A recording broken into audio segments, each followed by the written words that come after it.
सत्य को खोजने वाले आप सभी साधकों को मेरा प्रणाम।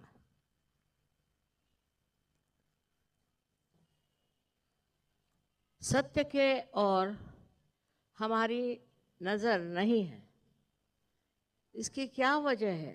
क्यों हम सत्य को पसंद नहीं करते और उसको आत्मसात नहीं करते? उसकी नज़र एक ही चीज़ से खत्म हो जाए तो बात की जाए, पर ये तो दुनिया ऐसी हो गई कि गलत सलत चीज़ों पे ही नज़र जा रही। सो इस पर यही कहना है कि ये घोर कलयुग है, भयंकर कलयुग है। हमने जो लोग देखे वो बहुत निराले थे और आज जो लोग दिखाई दे रहे हैं वो बहुत ही विक्षिप्त, बहुत ही बिगड़े हुए लोग हैं और वो बड़े खुशी से बिगड़े हुए हैं। किसी ने उन पर ज़बरदस्ती नहीं की।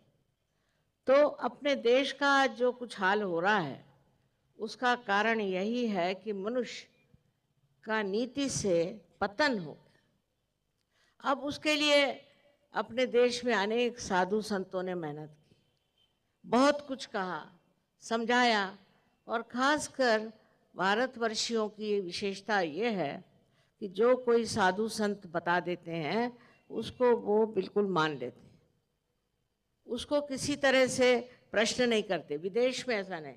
विदेश में किसी ने भी कुछ कहा तो उस पर तर्क करने शुरू करते हैं। लेकिन हिंदुस्तान के लोगों की विशेषता है कि कोई अगर साधु संत उनको कोई बात बताए तो उसे वो निर्विवाद मान लेते हैं कि ये कह गए, ये हमें करना चाहिए। छोटी सी लेकर बड़ी बात तक हम लोग ऐसा करते हैं। ये भारतीय लोगों की विशेषता है और इसी विशेषता को लेकर के आज तक हम लोग ठीक से चल रहे थे।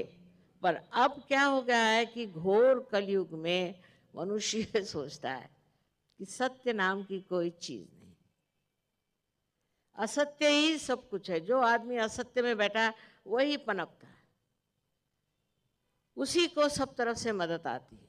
इस तरह की गलत धारणाएं हमारे अंदर इसलिए उत्पन्न हुई कि ये कली का बड़ा जबरदस्त जोरदार हमारे पे आधिपत्य है और इसको हम जानते नहीं है कि ये कली का आधिपत्य है जो हमें इस तरह से सर्वनाश की ओर ले जा रहा है। अपने देश में छोड़िए, और देशों में भी मैं देखती हूँ कि इस कली महाराज का इतना वहाँ पर आधिपत्य है, इतना उसका राज्य है कि लोग बेवकूफ़ जैसे बिल्कुल बहक के चले जा रहे हैं। और हिंदुस्तान के लोग वैसे भी सीधे सरल होते हैं और कोई बात उनको बेवकूफ़ी की करा दीजिए तो उनकी ये समझ नहीं आता कि ये चीज़ बेवकूफ़ करा बना रहे हैं। जैसे एक छोटी सी आजकल की बात, जब मैं आई तो देखा कि प्याज महंगा हो गया। अरे भाई, अगर प्याज महंगा हो गया तो क्यों महंगा हो गया? उसके लिए सरकार बदलने से क्या प्याज आ जाएगा? एक सोचने की बात, हम लोग कितने बेवकूफ़ हैं कि हमें कोई भी बेवकूफ़ बना सकता है, क्योंकि इस कली का असर हम पे सबसे ज़्यादा है। और क्यों है? क्योंकि हमारे ही देश में नीति, धर्म और आध्यात्म का राज्य रहा। सारे दुनिया से, परदेश से इतने लोग आते हैं, आप तो जानते हैं आते हैं, उसमें से 70% लोग सिर्फ खोजने आते हैं कि सत्य है। मुझे तो चाइना में आश्चर्य हुआ कि वो लोग कहने लगे कि आपकी जो संपदा है, जिसे कि आध्यात्म, स्पिरिचुअलिटी कहते हैं, वो तो हमें कहीं दिखाई नहीं दी, वो कहाँ गायब हो गई? कोई देश में कोई जाता नहीं, किसी और देश में कोई जाता है क्या इस संपदा को खोजने? वो सिर्फ आप ही के देश में क्यों आते हैं? ये संपदा है कहाँ? ये आध्यात्म की संपदा क्यों खत्म हो गई? इसका किसी धर्म विशेष से संबंध नहीं। सब धर्मों में आध्यात्म की ही बात की। उसके बाद पंडित हुए, कोई मुल्ला हुई, कोई और कोई हुए, उन्होंने इसका सत्यानाश किया, वो दूसरी बात है। पर आध्यात्म हरेक धर्म का गाभा, उसके अंदर की जो प्रतिष्ठा है वो है। और वो आध्यात्म इस देश में इतना ज़्यादा था, इतना अधिक था कि मेरी समझ में नहीं आता कि लोग अभी तक इसकी ओर क्यों नहीं आते। आध्यात्म के नाम से लोग पैसे कमाने अमेरिका गए, आध्यात्म के नाम से सबको बेवकूफ़ बनाने के लिए हिंदुस्तान में बहुत है, लेकिन आध्यात्म को सच्चाई से पाने के लिए कितने लोग। अब ये सोचना चाहिए कि अध्यात्म की हमें क्या ज़रूरत है। सबसे पहले मुझे कहना है कि इसकी जो मूलतः जो कुछ भी मूल कहना चाहिए इसी देश में है। आध्यात्म सिर्फ इसी देश में असली तौर से पूरी तरह से पनपा, और देशों में भी है, जैसे कि इस्लाम में है, जैसे कि आप कहें तो ईसाई धर्म में है, सब धर्मों में है, पर जितना मूलतः अपने देश में आध्यात्म का ज्ञान लोगों को है कहीं भी नहीं है। और हम लोग अछूते भिखारी हैं, हमको मालूम ही नहीं कि हम लोग कितने श्रीमंत हैं। हमारे आध्यात्म के दम पर हम क्या क्या कर सकते, वो सोचने की बात है। तो सबसे पहले ये जान लीजिए कि इस देश का उद्धार तो सिर्फ आध्यात्म से ही होगा, और उसके बाद सारे देशों का आध्यात्म होने के बारे में भविष्यवाणी कि जब ये अध्यात्म में उतरेंगे तब ये किस तरह से पनपेंगे। अब जो भी आज तक हमने जाना है आध्यात्म के बारे में, वही है जो किसी ने बता दिया या बेवकूफ़ बना दिया। बेवकूफ़ बनाना पहला कार्य है, और उसी तरह से हम कर्मकांडी हो गए, उसी तरह से हम कुछ न कुछ करते रहते हैं।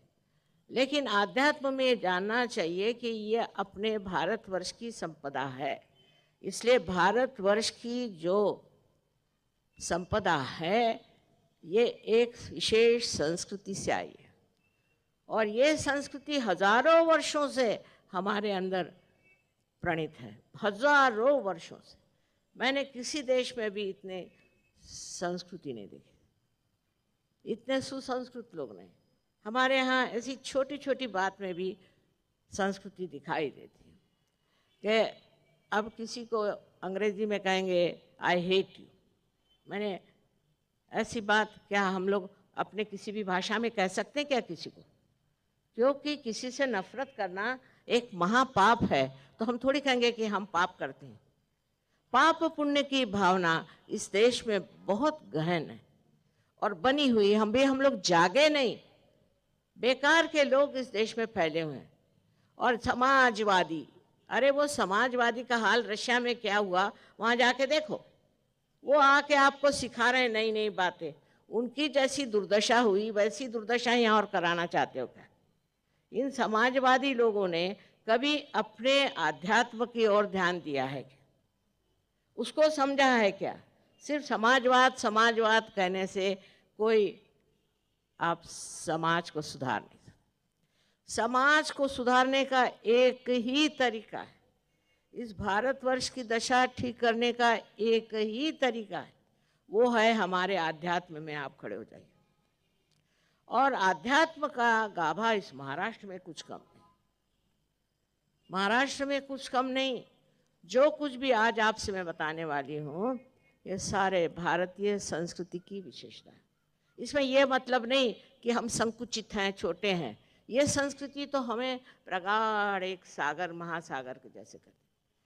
किसी ने कहा कि माँ आप भारतीय संस्कृति पे किताब लिखो। हे भगवान, मैंने कहा कोई आसान है तो महासागर है। ऐसे ऐसे ग्रंथ, ऐसी ऐसी चीज़ें अपने देश में लिखी हुई हैं जिसके बारे में कोई भी कुछ नहीं जानता। अभी एक मेरे पास मेक्सिको एम्बेसडर आए थे मिलने, तो कहने हमारे मेक्सिको में बड़ी भूत बाधा होती है, इतने लोग पीड़ित हैं उससे, माँ उसका कोई इलाज बताओ। मैंने कहा इस पर मुझे किताब लिखनी होती। हमारे देश में सब चीज़ों के बारे में इतना सुस्पष्ट लिखा हुआ है, इतना व्यवस्थित लिखा है और बतलाया गया है, पर कोई उधर जाता ही नहीं। आजकल एक तो ये अंग्रेज़ी भाषा हमारे पर लाद कर गए अंग्रेज़। मुझे कहा कि पहले अंग्रेजी में बोले, मैंने कहा कम से कम यहाँ तो अंग्रेजी नहीं बोलने को कहो। अंग्रेजी भाषा कोई भाषा है? इस भाषा में तो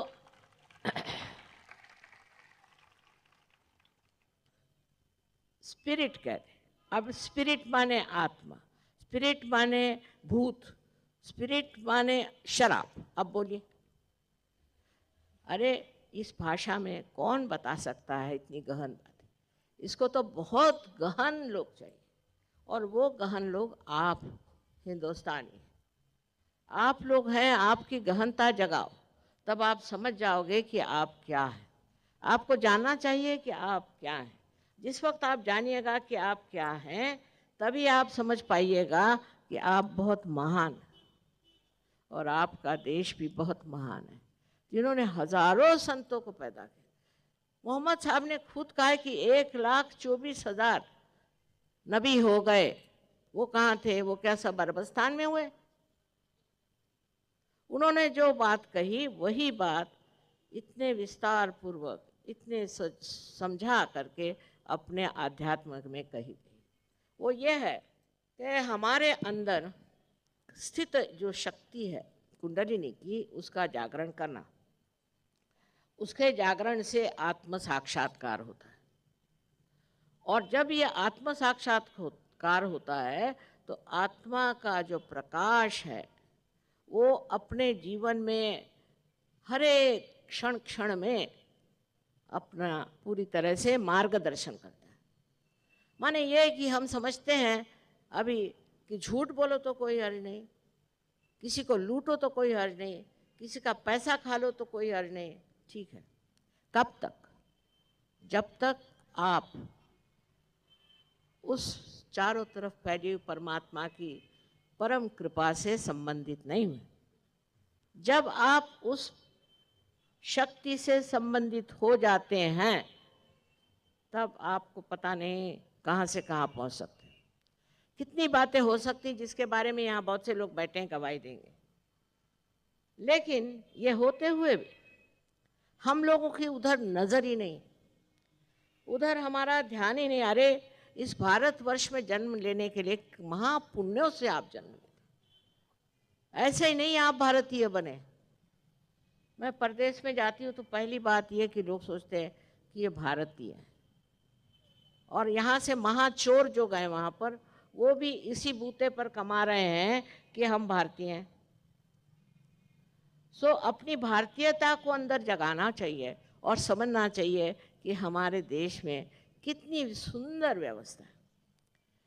हम कोई एक विशेष धर्म की बात नहीं करते, एक विशेष ग्रुप की बात नहीं है, संघ की बात, पर ये बात है हमारे अंदर बसे हुए उस कुंडलिनी की बात, जिसके जागरण से आपको आत्म साक्षात्कार होता है। और ये आत्म साक्षात्कार होने के बाद जो आपके आत्मा का प्रकाश है वो आपको पूरी तरह से संभालता। आपको किसी का भला बुरा सोचने की ज़रूरत ही नहीं।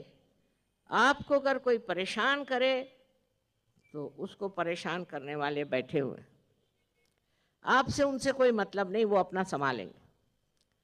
अब मैं कहूँ कि इसको संभालने वाले शिव जी हैं तो फौरन मुसलमान डंडा लेके मुझे मारने को आएंगे, ईसाई कहेंगे आप कैसे कहते हैं। और अगर मैं ये कहूँ कि मक्का में मक्केश्वर शिव हैं तो और भी बिगड़ेंगे मेरे ऊपर।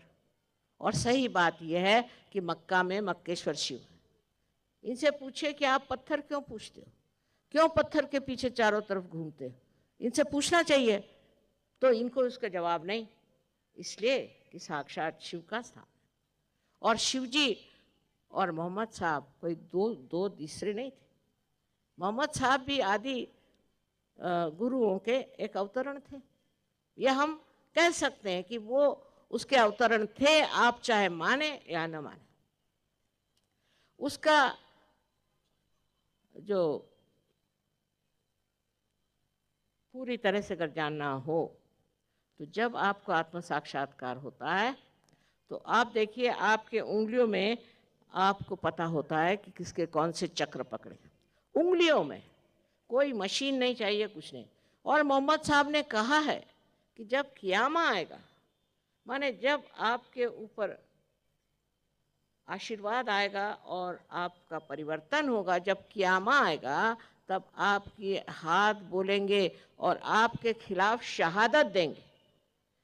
लेकिन अगर मुसलमान दूसरे रास्ते चले गए और हिंदू अगर तीसरे रास्ते चले गए और बाकी ईसाई चौथे रास्ते चले गए, उसको ये लोग क्या करें? इन्होंने तो अध्यात्म की बात की थी और इसी क़यामा की बात की थी, इसी परिवर्तन की बात की थी। और हिंदू धर्म में तो हर एक ने कहा था कि ऐसा समय आने वाला। पर हम लोग पता नहीं क्यों भूले भटके कहाँ जा रहे हैं और इसको सोचते नहीं और बेकार में झगड़े कर रहे हैं। इस झगड़े की कोई ज़रूरत नहीं है। पहले चीज़ समझ लो कि तुम्हारा धर्म क्या। शिवाजी महाराज ने कहा था कि स्वधर्म, स्वधर्म को बचाओ। ये स्व का धर्म माने आत्मा का धर्म है। साफ उन्होंने कहा था स्वधर्म को जानना है, क्योंकि वो स्वयं साक्षात्कारी थे। उनके जीवन के एक एक लक्षण देखिए, आप हैरान होंगे वो किस कदर महान व्यक्ति थे। इसी तरह से हमारे यहाँ रामदास स्वामी उनके गुरु थे। उनसे किसी ने कहा, 16वीं शताब्दी में कुंडलिनी पर बहुत बातचीत हुई कि भाई ये कुंडलिनी का जागरण कितने देर में होता है? तो उनका तत्क्षण, लेकिन लेने वाला चाहिए और देने वाला चाहिए। अब अगर कहिए कि जो यहाँ खोमचे लेकर घूम रहे हैं उनको मैं आत्म साक्षात्कार दूंगी, तो क्या दे सकती हूँ? उसकी गहराई होनी चाहिए। वो गहराई पता नहीं कहाँ खो गई हम लोगों के अंदर। और जब वो गहराई होती है तो आत्मदर्शन होना कोई कठिन नहीं। ऐसा ये कलयुग का विशेष महत्व है। जिस वक्त में एक बार ऐसी कहानी है कि कली दमयंती के पति जो थे वो नल उनको मिले, तो उन्होंने कहा मैं तेरा सर्वनाश करूंगा क्योंकि तुमने मेरी बीवी से मेरा बिछोह किया था। तो कली ने कहा कि देखो भाई, मेरा तुम नाश जरूर करो, पहला मेरा महात्म्य समझो। कल तुम्हारा क्या महात्म्य है? इस वक्त सब लोग, जब तुम राज्य करोगे तो सब भ्रांति में बैठे रहेंगे, उनको सबको भ्रांति रहेगी, तुम क्या कर सकते? तो उन्होंने कहा कि देखो, मेरा ऐसा राज्य जरूर होगा, भ्रांति होगी, पर उसी वक्त गिरी कंदरों में घूमने वाले ये साधु सन्यासी और घर में रहने वाले बहुत से ऐसे लोग जो कि परमात्मा की खोज में हैं, जो सत्य की खोज में हैं, उनको सत्य प्राप्त होगा, उनको आत्म साक्षात्कार मिलेगा। और ये कलयुग में ही होने वाला है, क्योंकि भ्रांति से घबरा के वो ज़रूर सत्य को खोजे। ऐसी जब उन्होंने बात समझा दी, उस समझ से नल भी शांत हो गए। उनका अच्छा बाबा, एक बार कलयुग आने दो। अब ये आया है कलयुग, और इस कलयुग के प्रताप क्या कहने, हमने बचपन में इतने कभी सुने ही नहीं थे जैसे जैसे लोग आजकल आ रहे हैं। और इसी में फिर आप जान सकते हैं कि हमारे देश को बचाना, इस देश की महानता को उभारना, ये हमारा कर्तव्य है। कोई बाहर से आके नहीं करेंगे, हमको करना है। और हम कैसे कर सकते हैं? बड़ा सहज सरल तरीका है कि आपकी कुंडलिनी का जागरण अगर हो जाए। इसी महाराष्ट्र में 16वीं शताब्दी में अनेक साधु संतों ने कुंडलिनी पे बात करी थी, इतना जरूर कहूँगी। और आपके ज्ञानदेव ने तो 12वीं शताब्दी में कहा था, पर आदि शंकराचार्य ने तो 6ठी शताब्दी में कहा, और 14,000 वर्ष पूर्व मार्कंडेय ने कहा। ये जो सब कह गए सब बेकार गए क्या? क्या आजकल की जो हम लोगों की प्रवृत्ति हो गई है, उस प्रवृत्ति में मनुष्य के दिमाग में बात बैठनी चाहिए कि कुछ न कुछ हमारा गलत रास्ता हो गया। उस गलत तरीके की वजह से आज हम ऐसे ठोकरे खा रहे हैं। अब गरीबी है तो रो रहे हैं। अरे लेकिन गरीबी क्यों है? क्योंकि अपने यहाँ लोगों में हवस पैसा खाते हैं। जहाँ जाओ, मैं पूना में गए, लेकर माँ वो तो पैसा खाता है, कोई बात करो पैसा खाता है। मैंने कहा भाई क्या खाना वाना खाता नहीं, क्या पैसे ही खाते रहता? जिसको देखो वो पैसा खाता है, और पैसा खाकर अंत में जेल में जाए, चाहे उसका सत्यानाश हो, उसके बच्चे ही उसको मार डालें, इसकी उसको परवाह नहीं, बस पैसा पैसा पैसा। पर ये लक्ष्मी तत्व नहीं है। लक्ष्मी का तत्व और होता है, और उसके तत्व से अनेक अनेक लोगों का उद्धार हो सकता है। उसको जागृत करने के लिए आपके अंदर कुंडलिनी का जागरण होना ज़रूरी है। जब कुंडलिनी का जागरण होता है तो आपो आप लक्ष्मी तत्व दिखाई देता है। सबसे तो बड़ी बात यह है कि मनुष्य एकदम समाधानी हो जाता है। उसमें क्या है, कोई चीज़ 2 हो चाहे 4 हो, फर्क क्या होना है। समाधानी होने का मतलब मेरा कभी नहीं कि आप सन्यासी हो के जंगल में जाओ, कुछ नहीं, घर में ही रह के। उल्टे अगर कोई सन्यासी आता है तो लोग कहते हैं कि जाकर आप कपड़े बदल करके आओ, तो वो कहते हैं हमारे पास तो यही छोड़े हमारे गुरुजी ने, और तो कुछ कपड़ा ही नहीं, तो हम और क्या बदल के आएंगे। आपको कोई ऐसा बाहर का ढोंग करने की ज़रूरत नहीं कि हम सन्यासी हैं, हम साधु बाबा हैं, कोई ज़रूरत नहीं। और पागल जैसे गाने और बजाने की भी ज़रूरत नहीं है। जैसे आप जानते हैं लोग रास्ते में गाते बजाते चलते, वैसी कोई ज़रूरत नहीं। आपके पूरी तरह चेतना में ही इसको प्राप्त करना, पूरी तरह। जब आप पूरी चेतना में हैं, आपके कॉन्शियस माइंड में ही आप इसे प्राप्त करें, और इस अनुभव से आप प्लावित हो। ये अनुभव सिद्ध है, कोई सिर्फ बातचीत नहीं, ऐसा कुछ नहीं है। ये इसका अनुभव आपको प्राप्त होना चाहिए। हाँ, अनुभव के बाद आपको इसमें बढ़ना चाहिए। अनुभव तो हज़ारों को हो जाता है, पर इसमें बहुत कम हैं जो उतरते हैं। मुझे आश्चर्य की बात है, इस महाराष्ट्र की भूमि जो कि इतनी पावन भूमि है, जगह जगह जहाँ देवी के मंदिर, जहाँ जहाँ जाइए वहाँ वहाँ पूजा पाठ, मुसलमानों के पीरों के कितनी जगह यहाँ बनी हुई, लेकिन यहाँ के लोगों में अभी तक ये धारणा नहीं आई है कि इस पावन भूमि में हम जन्म क्यों लिया, क्या हमारी विशेषता है, क्यों हम इस पवित्र भूमि में आए और यहाँ हमें क्या करना। मुझे तो वाकई में बहुत आश्चर्य होता है, क्योंकि सबसे ज़्यादा काम मैंने महाराष्ट्र में किया। महाराष्ट्र में मैं घूमी फिरी, इधर जाओ उधर जाओ, पता नहीं सालों तक जंगलों में रहे, फिर कहीं जा कर के तो किसी छोटे से गांव में रहे, हर तरह का काम किया। लेकिन दुख की बात यह है कि लोगों को वही कर्मकांड, उसी कर्मकांड में 4 बजे उठेंगे, नहा धो करके जोर जोर से श्लोक बोलेंगे, कुछ ना कुछ कर्मकांड चाहिए, और उनकी समझ में नहीं आता कि कुंडलिनी का जागरण कोई कर्मकांड नहीं। वो लोग कहते हैं कि हम आपको इतना पैसा देंगे, हमारी आप कुंडलिनी जागृत करो, ये अंधश्रद्धा वाले। मैंने कहा भैया, वो कुंडलिनी को क्या मालूम है रुपया पैसा, और तुम अगर ऐसा उसका अपमान करोगे तो वो कभी उठेगी नहीं। अक्ल के मारे हुए लोग हैं, दूसरी कोई बात नहीं, वो समझते नहीं कुंडलिनी चीज़ क्या। कुंडलिनी का मतलब है कि आपके अंदर जो सुप्तावस्था में एक शक्ति है, उसका जागरण हो करके वो 6 चक्रों को छेदती हुई, और ये ब्रह्मरंध्र इसको भी छेदती हुई, और इस चारों तरफ फैली हुई ब्रह्म शक्ति से एकाकारिता प्राप्त करे, और आपके अंदर से ये ब्रह्म शक्ति दौड़ने लगती कि आम आ गया। इतनी सहज चीज़ है, सहज, सह माने आपके साथ पैदा हुआ, यह आपका जन्म सिद्ध अधिकार है कि आप इसे प्राप्त करें। लेकिन आप अछूते हैं, आपके पास टाइम नहीं, आपके पास कोई ये नहीं, वजह नहीं है। हम तो बड़े सुखी हैं। फिर जब कोई बीमारी आएगी तो आएंगे दौड़े हुए, जब कोई तकलीफ आएगी तो आएंगे दौड़े हुए।